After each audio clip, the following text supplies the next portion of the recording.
You played well. Nigeria is a great country. I was like, get out of here with that. It's always easy Wow, to be nice. Tega. It's always easy to be nice when you're on the winning side. Look, I'm Nigerian. I will never not be sad when Nigeria loses. So usually when that happens, I just go to my corner and I'm just, you know, chilling. And they were all trying to be hugging people and high fiving people. I was like, if you lost, would you be hugging me and high fiving me? No. Then do exactly what you do if you lost and move along. you know, just leave me alone. But yeah, it was I would say this, it was a well organized occasion for the most part. I mean, um, from the airport all the way to the radio stations, to the hotels. You would know that there was a final, and then it made it even more interesting that the host country made it all the way to the final. Even the celebrations pre-tournament was great. I'll still say this thing.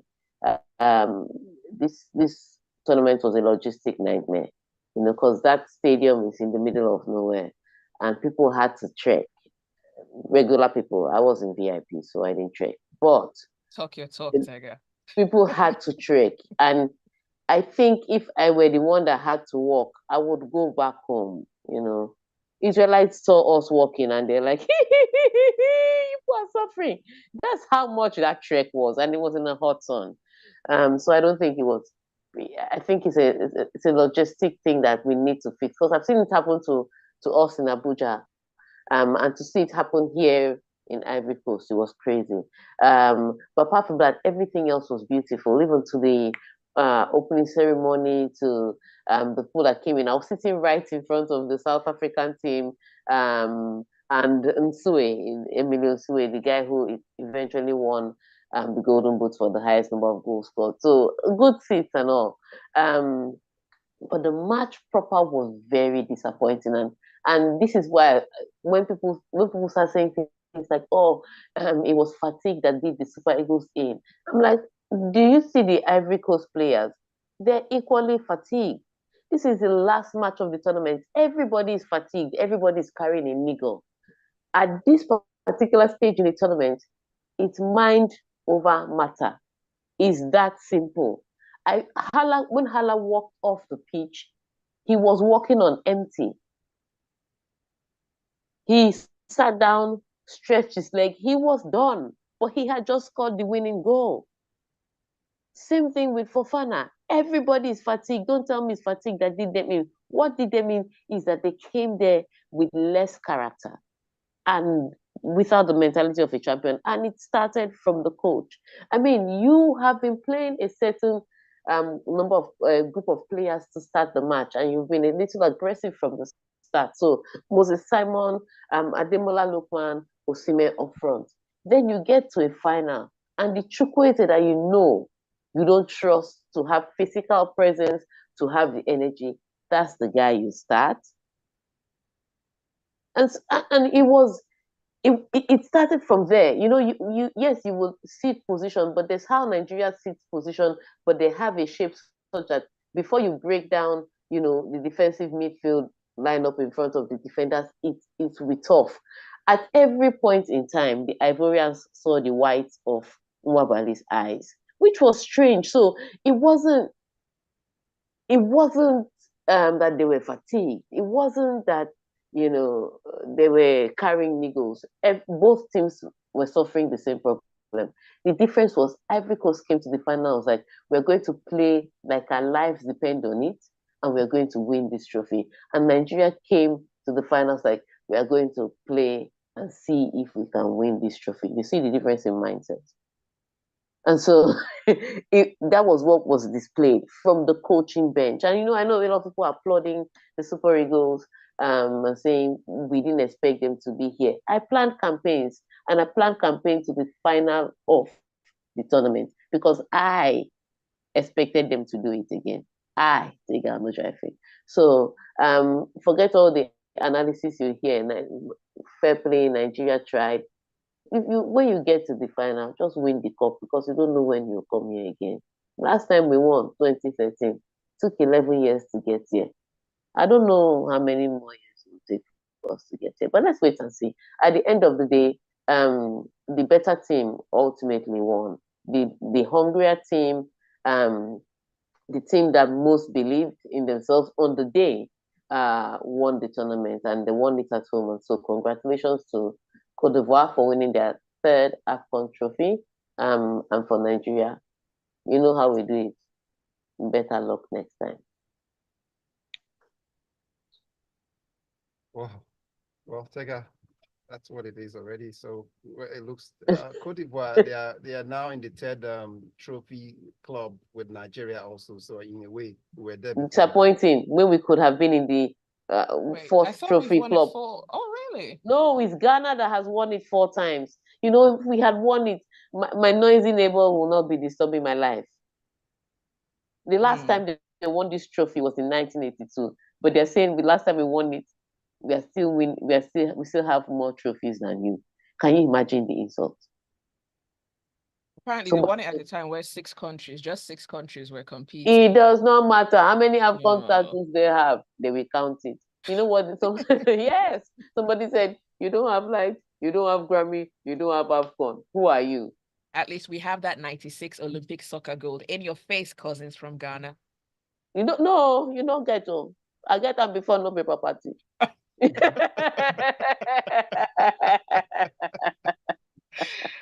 Oh, wow. Drifting away now, leaving AFCON for a moment, let's go over to Abu Dhabi, where top-seeded Elena Rybakina secured her second title of the season with a smooth 6-1, 6-4 victory over Daria Kasatkina at the Abu Dhabi Open on Sunday. Well, this was a tough one. Now, this was another person that needed to come back to winning ways. So after Rybakina had won, I think it was Wimbledon in 2020 to be precise. There was a lot expected from her. Then she got to final of the Australian Open. You know, she lost to Aryna Sabalenka. That was last year. But it was just like, okay, when is this girl going to come back to winning ways? This was an opportunity, and guess what? She almost got knocked out. I think it was the second round where she had to come from a set and a breakdown to win the match, and then eventually came to win this tournament. But it was great to see Rybakina, and you know she's a very quiet, conservative person. And you know, when you're watching a lot of the ladies dominating on the WTA, there's a little bit of aggression towards the end, and it's almost as if Rybakina does not have the personality to compete, you know. But against Daria Kasatkina, she didn't have to be loud. She didn't have to hit with a grunt. But you could see that even her tactics were very attacking and very aggressive. And that's because Daria Kasatkina, look, she will take you to the cleaners if you're not careful. And so from the very get-go, Rybakina was like, I'm not here for a dogfight. I'm just going to put in my best work. And so her serves of the day were brilliant. Her forehands too were great. Basically, she attacked from the jump, didn't give Kasatkina time to settle, and she was able to win this. So congratulations to her. Tega, I don't know. Is it one of those days where you want to do therapy at some point? But I say the phone line buzzing, but I'm just saying. But please, let's do therapy. You know what? I forgot. Open the phone lines. Let's hear Nigerians talk. What do the Super Eagles? In fact, why would you talk? You should have told me these things. Seeing that I am an hour early and I have lost my voice. So the Super Eagles lost the finals yesterday. Fellow Nigerians, what are your thoughts? The number to call are 0144899981. 0144899981. WhatsApp number 0809 4440981. Phone lines. Good morning. Good morning. Name, location, and go right ahead. My name is Zikolo. I'm calling from Ivory. Okay. Hi, Zikola. Go ahead. Yes. Ah, it's hard pill to swallow, especially because I was with my son, my 8-year-old boy, and he was crying. I had to put him to sleep around almost midnight. Wow. It was well, our hopes were high, and we expected. The truth is, watching the match, it was over that the Ivorians wanted it more. I think our players were a bit, I don't know if you should call it tired, but at least they didn't give, it wasn't their best match of the tournament. And it looked like I saw that goal coming. They were knocking, and they were knocking. It just looked like our coach was waiting for them to score before he did something about it. It's, but we'll go back again. We'll go back again 2025, and hopefully we'll have a better team that can win it for us. Thank you. All right. Thanks, Zicolo. Oh, poor kid. Good morning.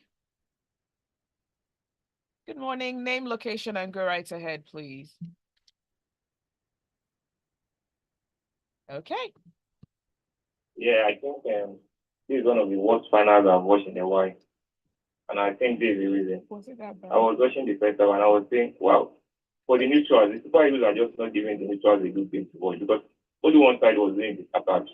And Nigeria was. All right. Give us a ring back. 0144899981. Good morning. Good morning. Name, location, and go right ahead, please. All right, Ibukun 3MB, go ahead. The issue was the match against South Africa. I think that was just what happened. We stood up against South Africa. We stood up against Cote d'Ivoire, who were more determined.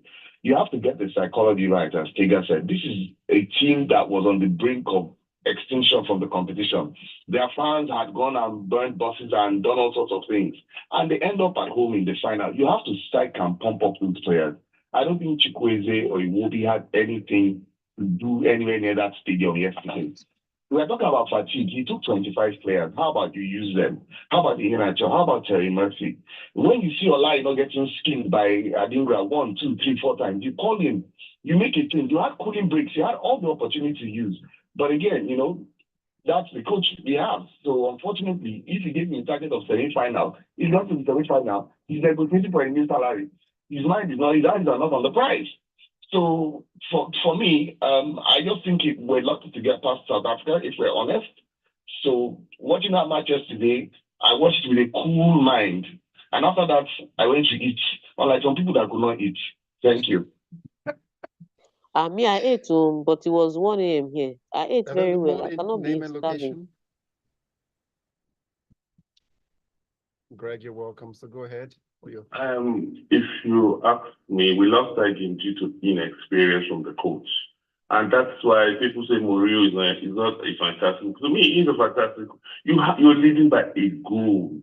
And you still bring in and just come and do it, come and score. When you can bring in Omera and some other defenders to seal that midfield. Because our problem actually was the midfield.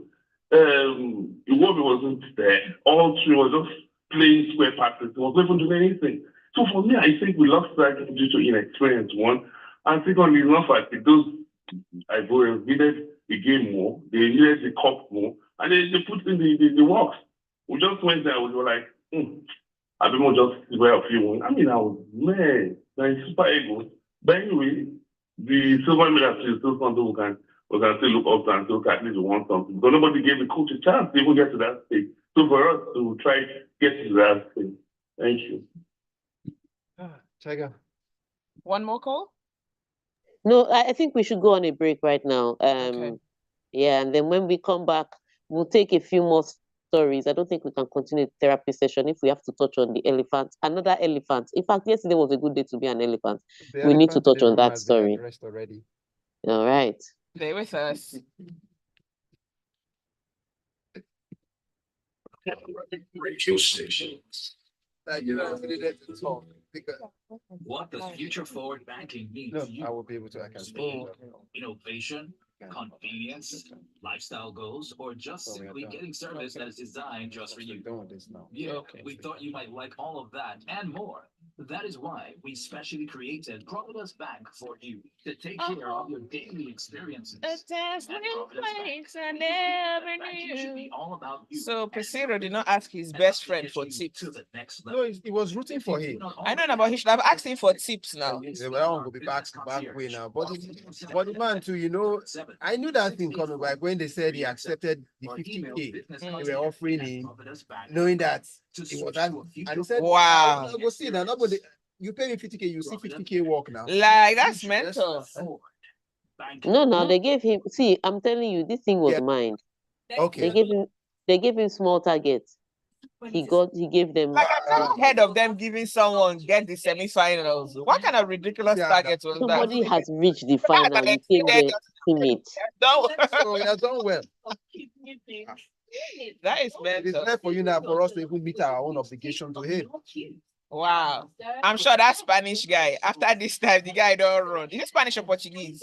Portuguese. His wife and daughter, they say, came to cheer them on now. That's The magic is bringing it. All the drama, all the laughs. Grab your snacks, feed on brand new series and more. Watch, check out the story of Those guys, Margaret they're and probably Jane, mentally A Life of drained. Divorce. Don't miss. the real final was that South Africa game. Yeah. After that, they were for me. I don't know that there was nothing anymore. That makes sense. They had achieved what they needed. Hook, line, and sinker. One birthday Holy water, party you beat and earlier on. secrets in Manfred. But it's never easy to play a home team in a And final. Watch brand new. It's always good you let them out of competition early. Exactly. No, you know you are playing against a home team. Super Falcons do this thing all the time. It is. I hate hearing that. You get to a final and you just We're face your going on. work. Thomas, please bring us Okay. in. It is still the locker room on Smooth 98.1 FM. Tega still here is the post Afcon morning and the therapy session concluded already. We still got a lot more to say, but let's pick up some more stories with Tega now as we go over to this next story, and that will be Barcelona. Barcelona's 16-year-old starlet Lamine Yamal struck twice to rescue the struggling Catalans. 3-3 draw against Granada in La Liga on Sunday. How so, Tega? Yes, tough one for Barcelona. Again, the results are not coming, and instead of them to have done the needful, they allowed their legends to stay back. So it will be that they fired legend, but the results are not following. And this result was crazily important because over the weekend, Real Madrid had played Girona, the other team that was flattering to deceive at the top of the table, and Real Madrid had completely decimated Girona by 4-0. Barcelona had the opportunity to close that gap. They were playing at home, they were playing against Granada. It is the one thing that you will have to take advantage of. But instead, they scored the first goal and still had to come from behind to try and win this one. The fact was, Atletico Madrid also lost yesterday to Sevilla. So there were two teams to try and take advantage of, build one gap here, close one gap at the top.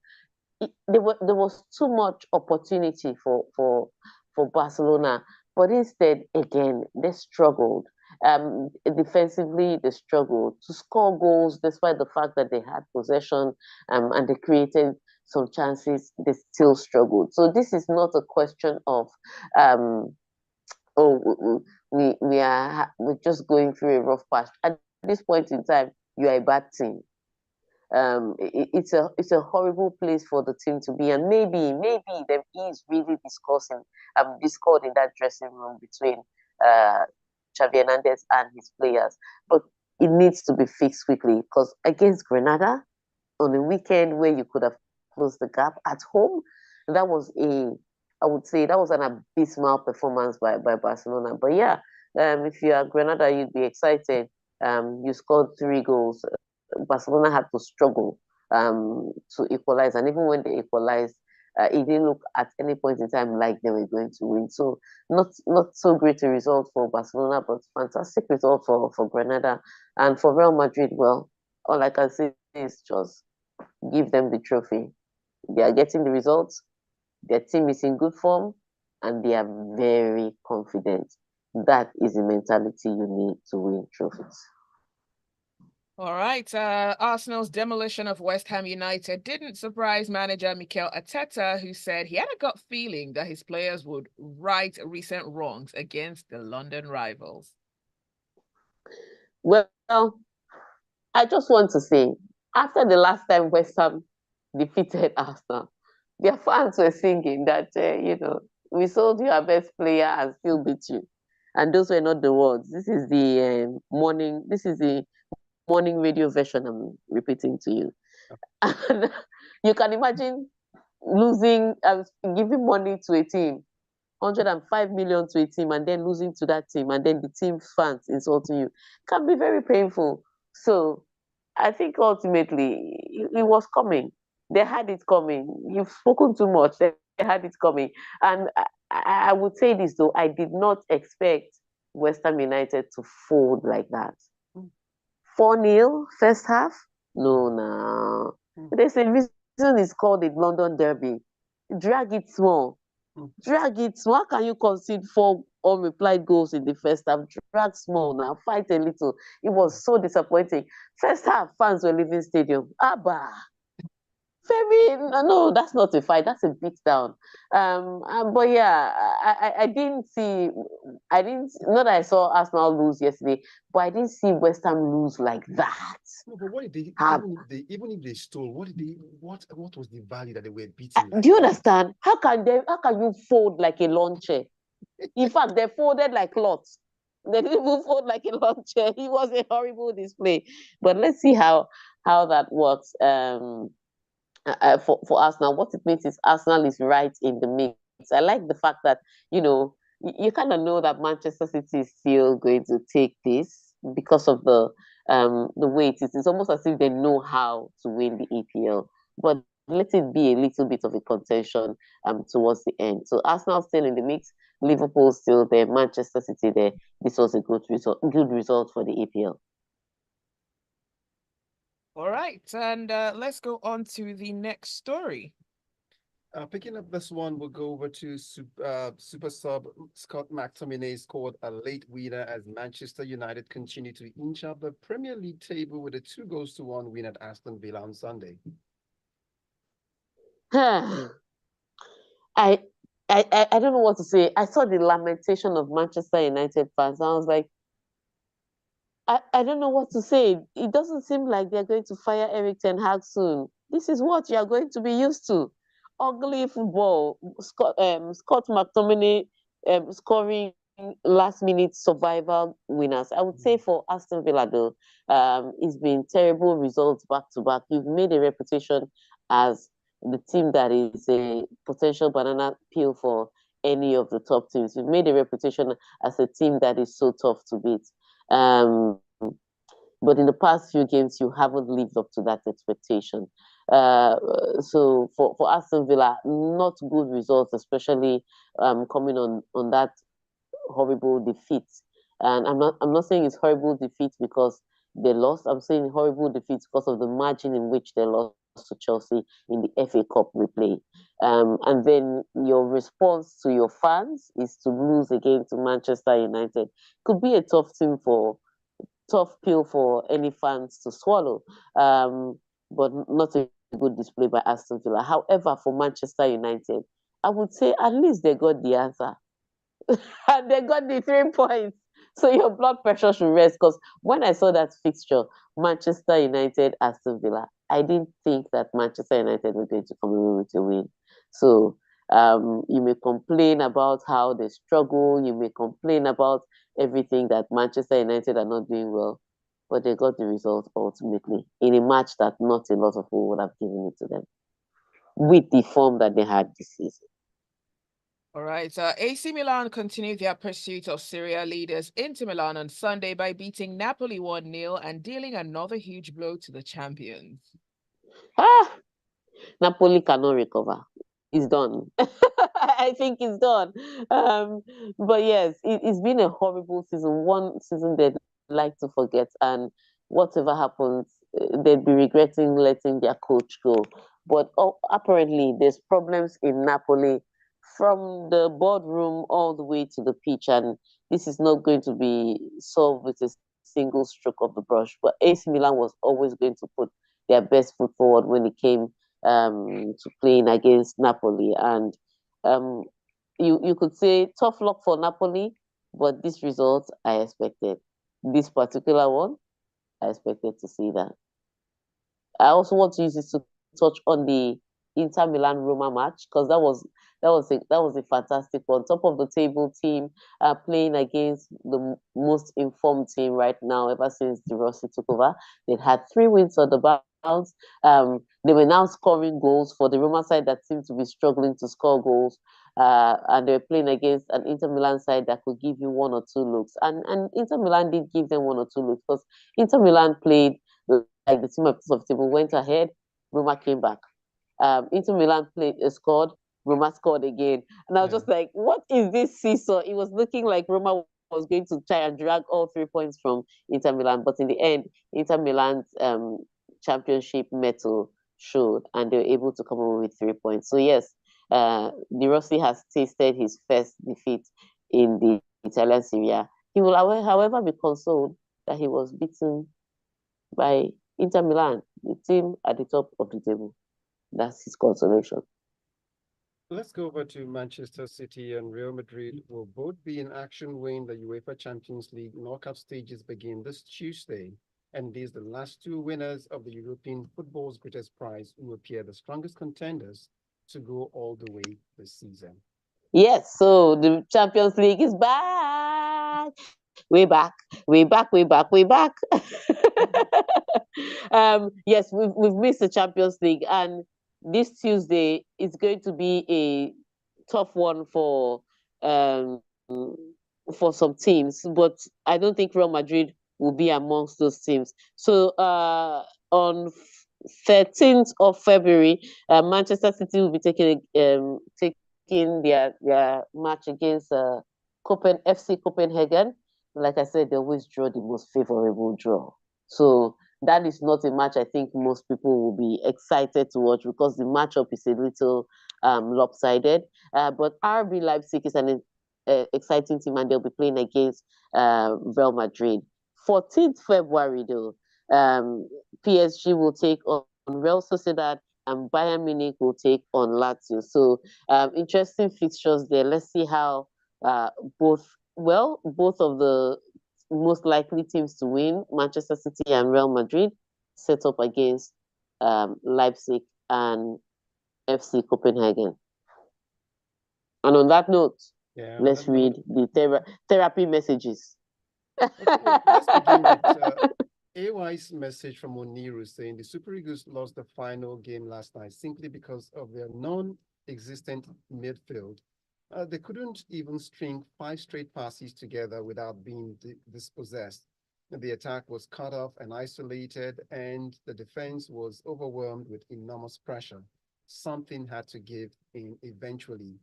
Wale's message is here. There was no fighting spirit. Nigeria was playing as if they were leading 6-0. It was disappointing after the high performance at the semifinals. The O's played better and they deserved the win, Wale's thought.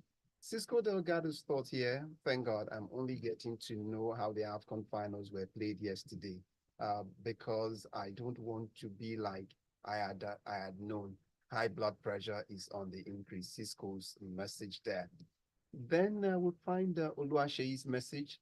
What has the Super Eagles done to Tega? See the way our vibrant and vivacious Tega is calm. Don't worry, we'll win again soon. We should have won this one. Is this one I want? I want this one.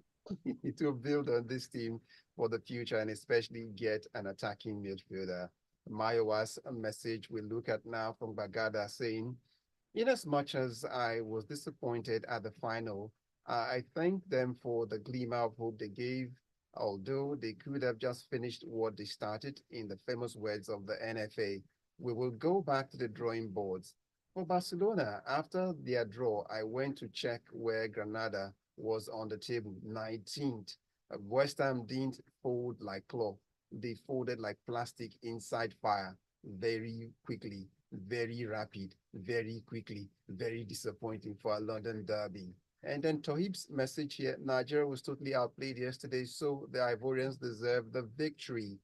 Lots of messages in here, Tega. Chai, I feel Tega's pain. I actually went to bed after we scored, watching Niger play. I didn't want any high blood pressure or stress. They were not at their best at all. We gave Ivory Coast much respect. Tega, please chop pounded yam and your favorite soup.